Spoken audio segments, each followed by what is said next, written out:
Life with Susan Harf, our favorite life coach, giving us tools and strategies for how to navigate this crazy journey we're all on. Hi everyone, I'm Rose Martin, and thanks for joining us today. And like you, I can't wait to hear what she's thinking about. Susan, what are you thinking about today? Hi Rose, and hello to you too. So today I'm thinking about a client of mine who said to me, I hate my job and I can't quit. And it's an awful place to be.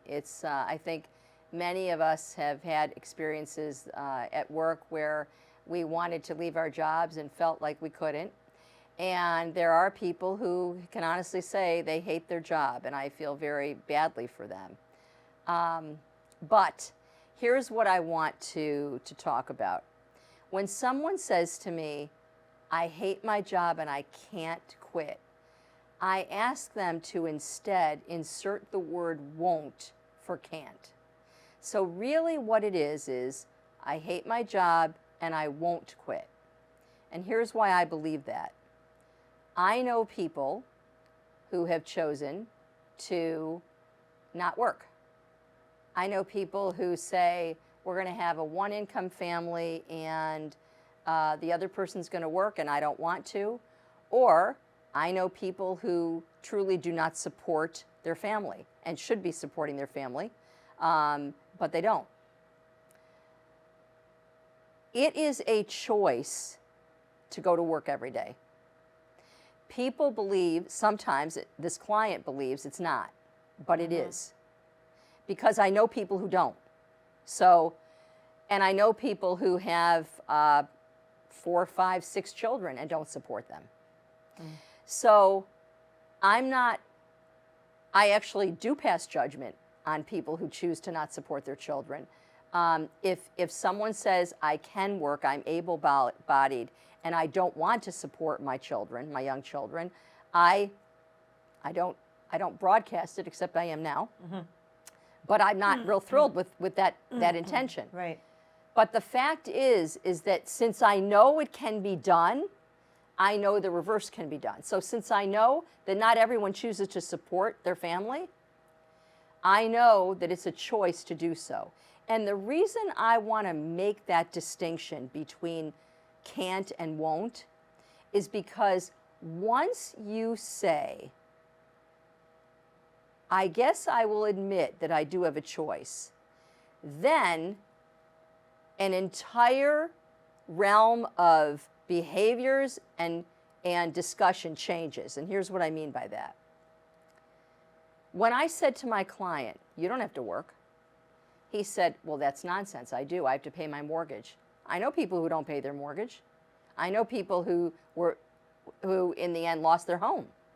I know people who got a divorce because they didn't work.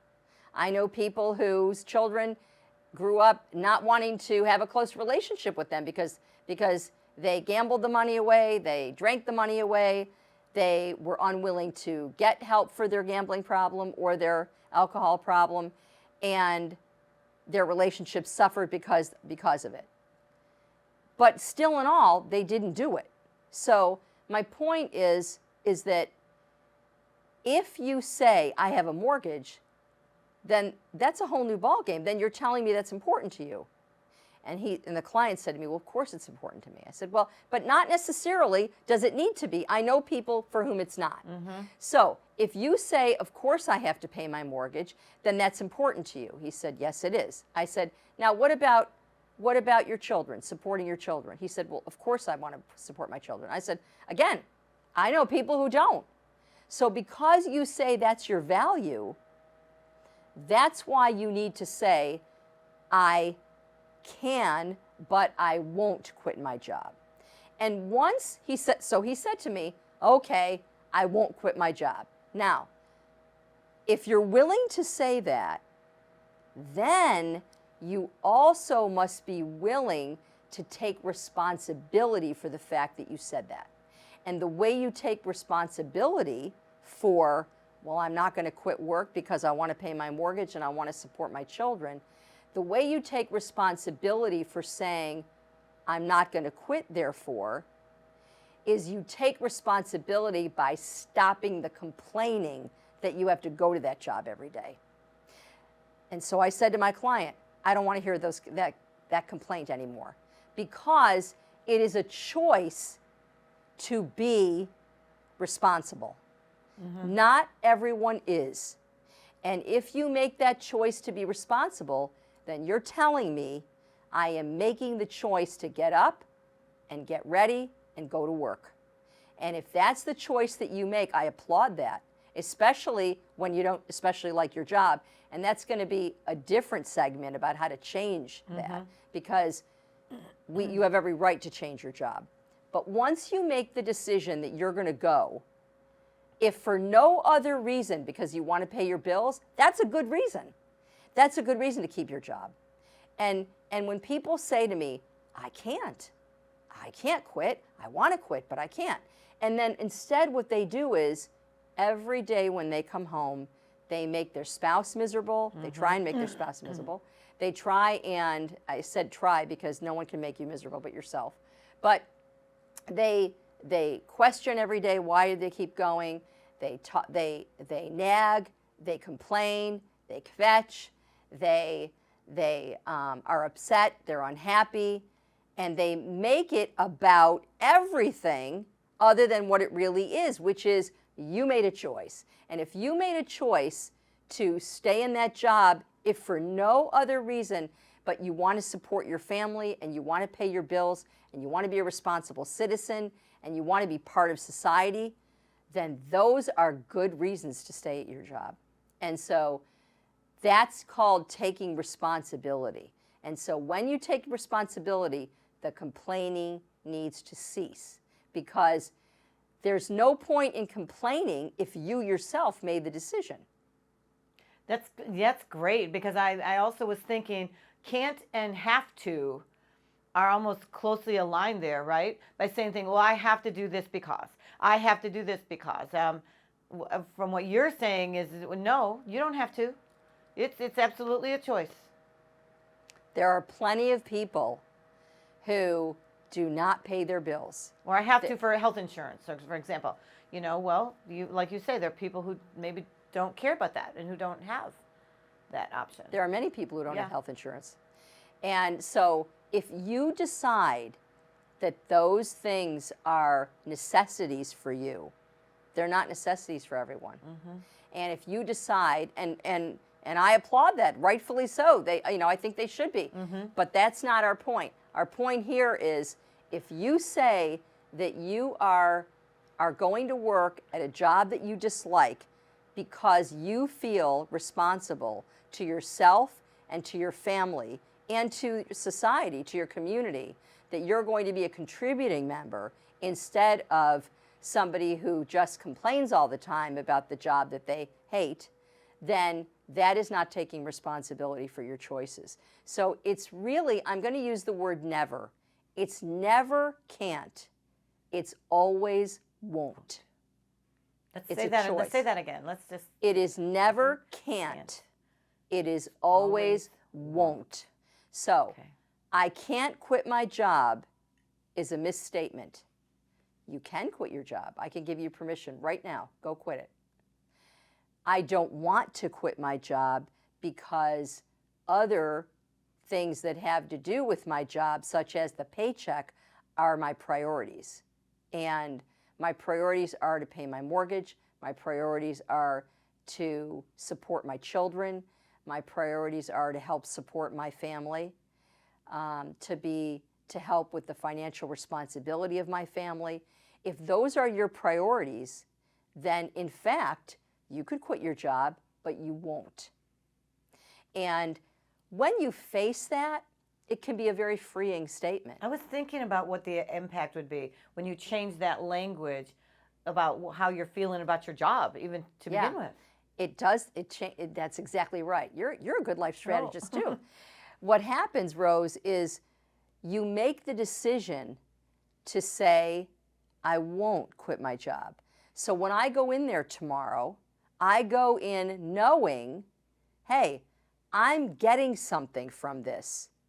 I am getting the satisfaction of knowing that I'm going to get a paycheck, that I'm going to be rewarded for my work in that way, and I am going to then be part of my my family's financial health. And that's important to me. So by doing so, I am committed to my value of my family's financial health. And so when you have that in your head, as opposed to, I got to do it, I have to do it, I don't want to be here, I wish I wasn't here. How many people go to work and say out loud, wish I wasn't here, or, hey Joe, how are you today? Better when I'm not here. That is that's in my mind a very irresponsible comment, because first of all, you're getting something from that decision that you want. You've already admitted that you want to support your family. You want to pay your mortgage. You want to buy food for your family. You want to send your children to school, whatever it is that you're using your money for. You want to have gas and electric in your house. You want a telephone. You want a television. Whatever it is you're paying for, you want those things. And so, first of all, that's part of the responsibility taking.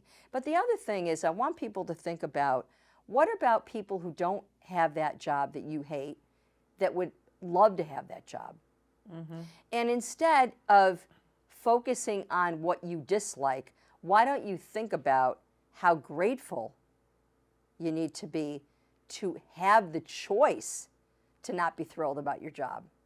So in fact, many people are out of work right now. Many people, especially in the times that we live in with the pandemic, many organizations have closed its doors. Many food service jobs are no longer there. Many jobs in all kinds of organizations are no longer there because they've had to close their doors. And because of that, if you're lucky enough to be one of the people who is still working and still at your job, I'm not saying this to make you feel guilty. I'm saying this because I want you to reorient your thinking toward, this is my choice. This is my choice to have this job, to be able to pay my bills. How fortunate you are to be able to pay your bills. I think when you reframe it like that, by making it a choice, you're right, it lightens the burden, and it's almost like the defeatist attitude just kind of disappears. It's gone when you change the way you look at things, and the things you look at change, right? Exactly, because you're refocusing. Yeah. What I'm asking people to do is to change the can't to a won't, change the it's not my doing to it's entirely my doing to go to work. Change I hate this job to I'm fortunate to have this job. And then at another time we will talk about how you can begin to change what it is you do. That's altogether a possibility every day. Every day you can make the choice to change what you do. But for now, I think what's important to recognize is you don't have to do very many things in this life. That's the truth. You can make the decision to not do much of anything if that's what you choose to do. And there are people who do make that choice. So when you find yourself at your job, instead of thinking about how I hate it, I want to go, think about you've made the decision not to leave. So far you're still there.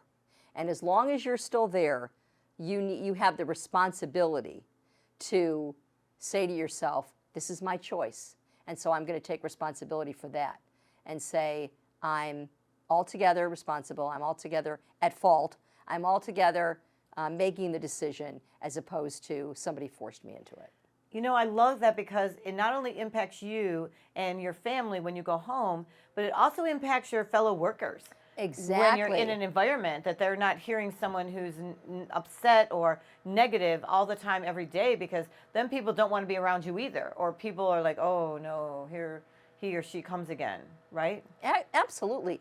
And frankly, as a supervisor, as a boss, I don't want to hear one of my direct reports say, well, I'll be better when I leave here today. Yeah, then you want to say, well, why don't you just go home? Exactly. It makes me want to say, well, maybe you shouldn't be here. Right, right. Maybe you shouldn't be here. But we all do have a choice. I think that's a really important message that we do. Special thanks to our favorite life coach, Susan Harf, for giving us the difference between can't and won't, and reminding us always that we have a choice. She's something, right? If you want to reach out to Susan, address is reallife@blueridgepbs.org. And remember to tell your friends all about Susan, and to be able to get some great life tips, strategies, tools, so that we can all go out and have a great day and live our best life. Thanks, everybody.